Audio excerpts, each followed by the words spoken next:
कोई भी त्योहार ने शादी की सीजन आवे ने तो बाड़ियों के मैसेज चालू जो जावे कि हाय एग्जीबिशन अपने वडोदरा में कब होने वाला है। तो उन सबके लिए खुश खबर कहूं के बरसों से जुड़े ने जानीते हाय एग्जीबिशन 24 और 25 में शनि और रविवार को वडोदरा के फतेहगंज होटल 4 पॉइंट सेट्रोन में होने वाला है। हर बार की तरह ये बार भी हाय एग्जीबिशन एक नए अंदाज ने नई वेरायटी के साथ आने वाला है। यहाँ टूटेगा रेट का हर कायदा कहूं के हाय एग्जीबिशन करा देगा तुम सबका फायदा। इनके बाद तो मुंबई, सूरत, भावनगर, भरूच, अहमदाबाद, नवसारी की टॉप ब्रांड आने वाली है, जिसमें तुमको होलसेल और रिटेल दोनों में सामान मिल जाएगा।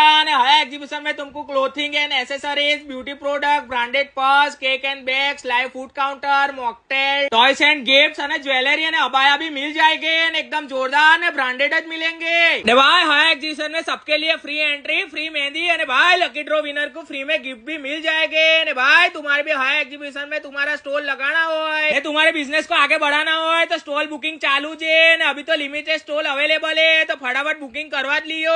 हाय एग्जीबिशन को खाली एग्जीबिशन ना है, खुशियों का खजाना समझो क्योंकि ये एग्जीबिशन में तुमको खाने पीने से लेकर सब चीजें मिल जाएगी, एकदम जोरदार मिलेगी। ये एग्जीबिशन में से बढ़िया ठेले भर भर के सामान लेके आएगी, अपनी गारंटी। इतने टाइम और डेट तो भूलियो ना, 24-25 में शनि रविवार दोपहर 12 बजे से लेकर रात को 8 बजे तक जो तुम्हारी भी खरीदी करनी हो फतेहगंज होटल 4 पॉइंट सेट्रोन में पहुंचे जियो। नंबर ने एड्रेस तो दिया तुमको।